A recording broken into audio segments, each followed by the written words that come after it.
Brought to you by Agilus Diagnostics.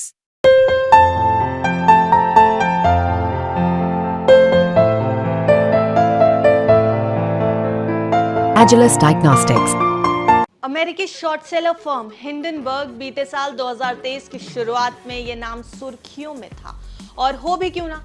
आखिर इसने उस समय दुनिया के टॉप 3 अमीरों में शामिल रहे भारतीय अरबपति गौतम अडानी को लेकर ऐसा खुलासा किया था कि वो देखते ही देखते टॉप 30 अरबपतियों की लिस्ट से भी बाहर हो गए थे।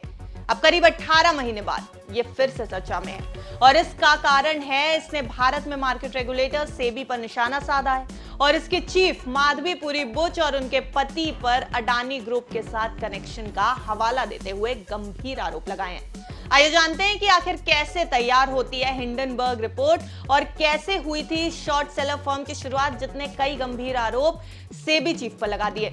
सबसे पहले बात करते हैं हिंडनबर्ग की ताजा रिपोर्ट के बारे में, जिसमें उसने सेबी चेयरपर्सन माधवीपुरी बुच और उनके पति धवल बुच को निशाने पर लिया। तो बता दें कि बीती शाम यानी शनिवार की शाम को जारी रिपोर्ट में अमेरिकी शॉर्ट सेलर फर्म ने यह कहा कि सेबी चेयरपर्सन माधवीपुरी बुच और उनके पति धवल बुच ने बरमूडा और मॉरिशस के फंड में हिस्सेदारी ली, जो कि टैक्स हेवन देश है, और इन्हीं दो फंडों का यूज गौतम अडानी के बड़े भाई विनोद अडानी ने भी किया था। हालांकि इन आरोपों पर सफाई देते हुए सेबी चेयरपर्सन ने आज यानी रविवार को एक स्टेटमेंट जारी कर इन्हें सिरे से खारिज कर दिया है। बुच की ओर से कहा गया है कि इन आरोपों में किसी भी तरह की कोई सच्चाई नहीं है। हमारा जीवन और फाइनेंस खुली किताब की तरह है। हिंडनबर्ग के फाउंडर नाथन एंडरसन है। नाथन ने अमेरिका की यूनिवर्सिटी ऑफ कनेक्टिकट से इंटरनेशनल बिजनेस में ग्रेजुएशन करने के बाद नौकरी की तलाश शुरू कर दी थी। इसके बाद उन्होंने एक डेटा रिसर्च कंपनी में जॉब शुरू की और यहाँ पर पैसों के इन्वेस्टमेंट से जुड़ी रिसर्च का काम किया। नौकरी करते हुए उन्होंने डेटा और शेयर मार्केट की बारीकियों को जाना और उन्हें समझ में आ गया कि शेयर मार्केट दुनिया के पूंजीपतियों का सबसे बड़ा अड्डा है। नौकरी करते हुए नाथन एंडरसन समझने लगे थे कि शेयर मार्केट में काफी कुछ ऐसा हो रहा है जो आम लोगों की समझ से बाहर है। बस यहीं से उनके दिमाग ने अपनी रिसर्च कंपनी शुरू करने और कंपनियों की गड़बड़ियों को उजागर कर उन्हें शॉर्ट करने का आइडिया आया। इस पर आगे बढ़ते हुए उन्होंने नौकरी छोड़कर साल 2017 में हिंडनबर्ग नाम से अपनी एक कंपनी शुरू कर दी। खास बात यह है कि उन्होंने अपनी रिसर्च कंपनी का नाम 6 मई 1937 में न्यू जर्सी के मैनचेस्टर टाउनशिप में हुए हिंडनबर्ग एयरशिप एक्सीडेंट के नाम पर रखा था। एंडरसन की इस रिसर्च फर्म हिंडनबर्ग का मुख्य काम शेयर मार्केट, इक्विटी, क्रेडिट और डेरिवेटिव्स पर रिसर्च करना है। इस रिसर्च के जरिए कंपनी ये पता लगाती है कि क्या स्टॉक मार्केट में कहीं गलत तरह से पैसों की हेराफेरी हो रही है। कई बड़ी कंपनियां अपने फायदे के लिए अकाउंट मिसमैनेजमेंट तो नहीं कर रही हैं। कोई कंपनी अपने फायदे के लिए शेयर मार्केट गलत तरह से दूसरी कंपनियों के शेयर को बेट लगाकर नुकसान तो नहीं पहुंचा रही है।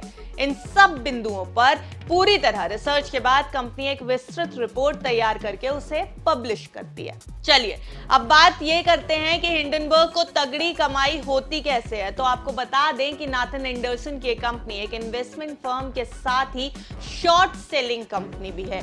कंपनी की प्रोफाइल अगर देखें तो ये एक्टिविस्ट शॉर्ट सेलर है और इसके जरिए अरबों रुपए की कमाई करती है।